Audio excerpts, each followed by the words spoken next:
Thank you all for coming.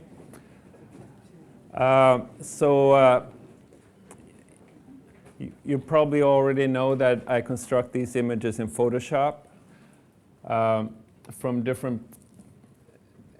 I use different elements from different places from around the world. Like in this picture, for instance, both the foreground and the background are composites.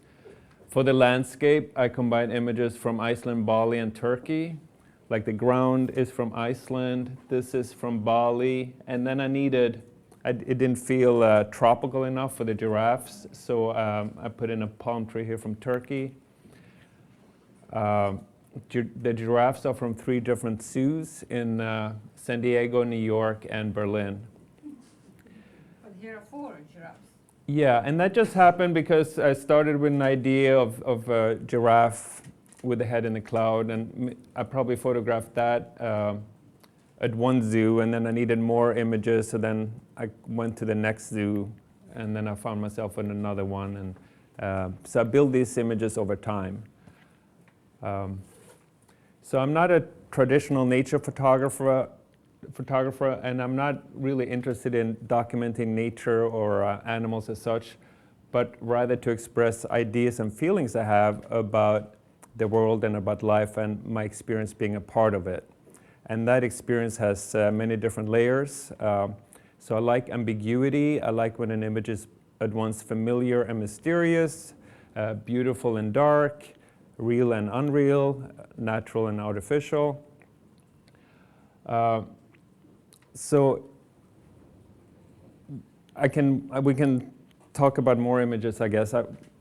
What I was going to say next kind of applies to the zebra over here, but I'll talk about this now. This image started with random things I found in a junkyard. There's some taxidermy forms in here, and this is a roadkill. And the background is Iceland, a volcano. And then I covered it all in tar. And then I have this yellow-hooded blackbird inhabit the space, and it becomes like a light bulb in the blackness.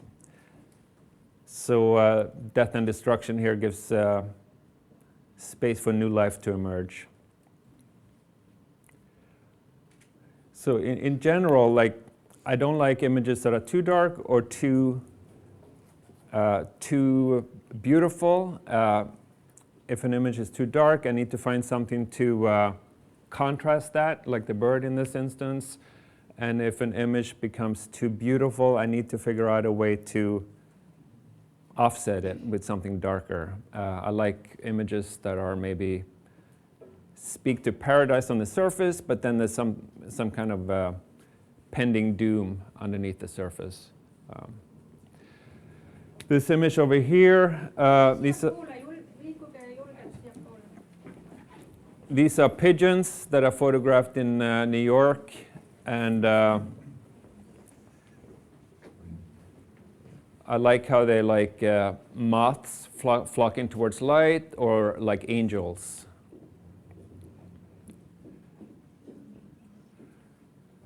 And if we move on to the zebra behind over here, in many of my images, I like to make animals both blend in with their environment, but also feel strange in their environment.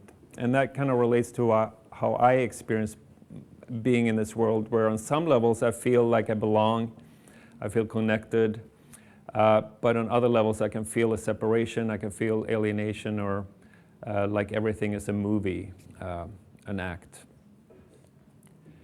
And the zebra is naturally a plains animal, but here it's camouflaged by palm leaves as if this was its natural habitat.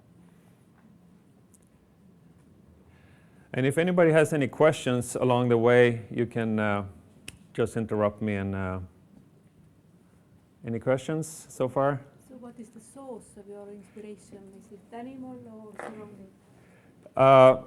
It depends. I think with this image, it just, I saw, it started with the shadows of these certain palm leaves and the zebra and how they work together. And then I just knew I wanted to make an image based on that. But I work intuitively. I don't necessarily plan an image beforehand so much. Sometimes if I do make a plan beforehand, I end up with something very literal. It doesn't have the mystery or ambiguity that I'm looking for. So if I work intuitively, I find that I come up with more complex images. So here you added some shadows to the zebra, or those already were there? No, those are added, and the background is probably like 50 different images, just to create the right composition. It's a mixture of Florida and Bali. And the zebra is from... The zebra is actually multiple zebras as well. Like the head is probably different from the body. So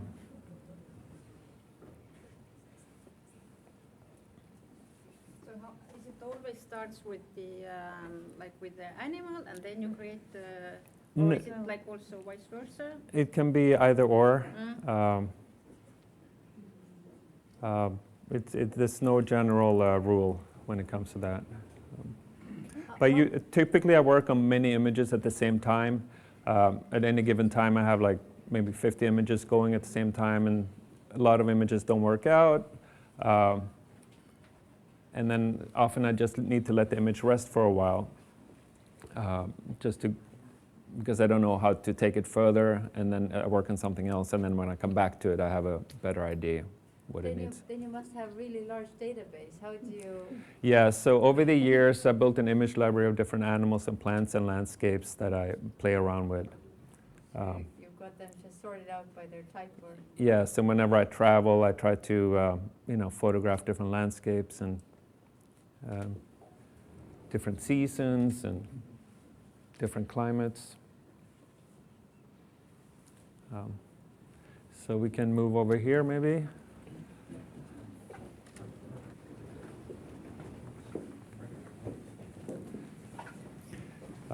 We can maybe look at this palm tree over here. So I was born in Norway, which is, I guess, similar to Estonia in that we don't have palm trees. And for me growing up, that was something very exotic to me. It represented paradise.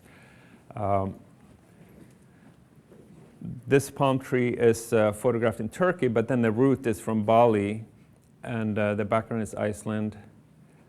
And I like how for me it speaks to migration, like paradise adrift. And in all my images, I like to think of life as a spinning wheel where everything is changing and moving around or evolving, because meaning is up for grabs. But at the core, there's something that doesn't change. And that's something I experience within myself too, where my body is changing, my feelings are changing, my opinions and interests are changing, but at the core, there's something that's remained the same since I was a child.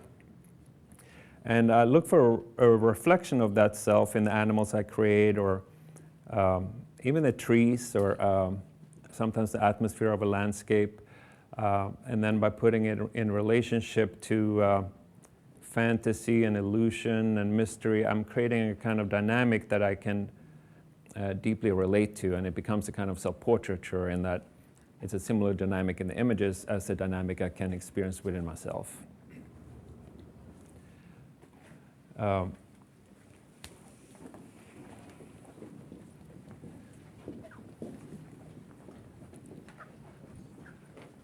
This buffalo was actually, they used this image in Wall Street, the movie, Oliver Stone.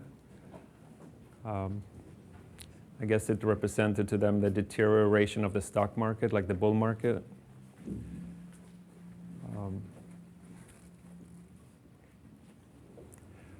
And this one over here, I was kayaking in California when I encountered a group of sea lion, and they were backlit by the sunset. And then when at some point later back at the studio in New York, I put a black background behind them that felt like lost souls on a sinking ship.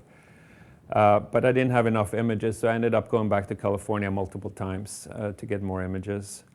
So each sea lion here is from a separate image, so it's a construct, them sitting like this. These are Indonesian peacocks that are sitting in a pepper tree that are photographed in Spain. And I like how the feathers of the bird mimic the leaves of the tree. And camouflage is interesting to me because it's nature's way of confusing the things we see.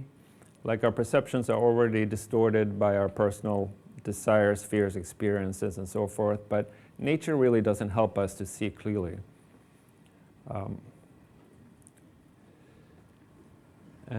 This is actually the moose over here. It's actually the first image I made for this body of work. This is from 2005. And I photographed these moose at the Museum of Natural History in New York. And the background is from Spain, and that's my pet parakeet flying about. So this is clashing of ecosystem, the Nordic and the tropical, that I like here.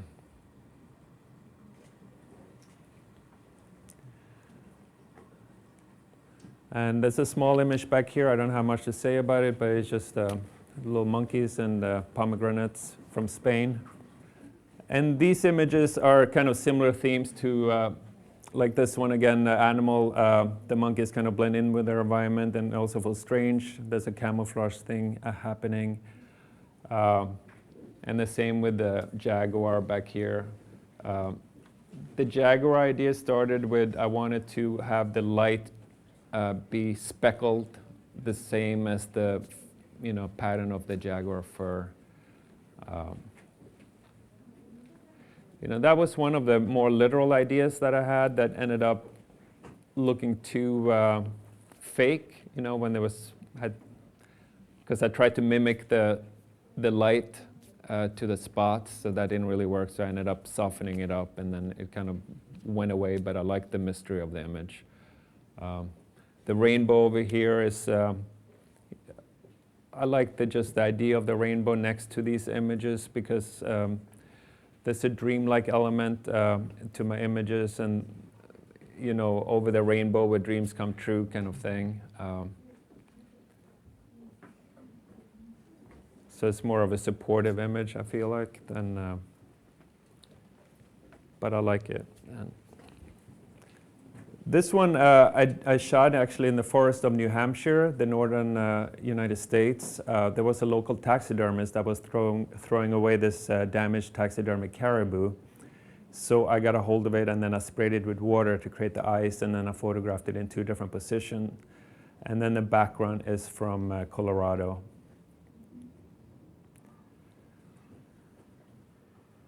Have you ever been tempted to create composites of different animals and splice them together, like to create a mythological creature or something? Actually, the bird behind you is 2 different birds combined. But I want that. It's hard to find that correct balance between real and unreal, and for me, it's important that it feels real, but then something is off. Not to be too obviously fake. And the cave over here is more of a symbolic, conceptual image. The cave is a symbol of uncertainty going back to ancient times. So what I did here was to invert this picture of the entrance of a cave into a negative image in which the entrance, which is a symbol of entering the unknown, looks more like the light at the end of a tunnel, as if the answers that we await are just outside. Okay, thank you so much. Thank you. Thank you.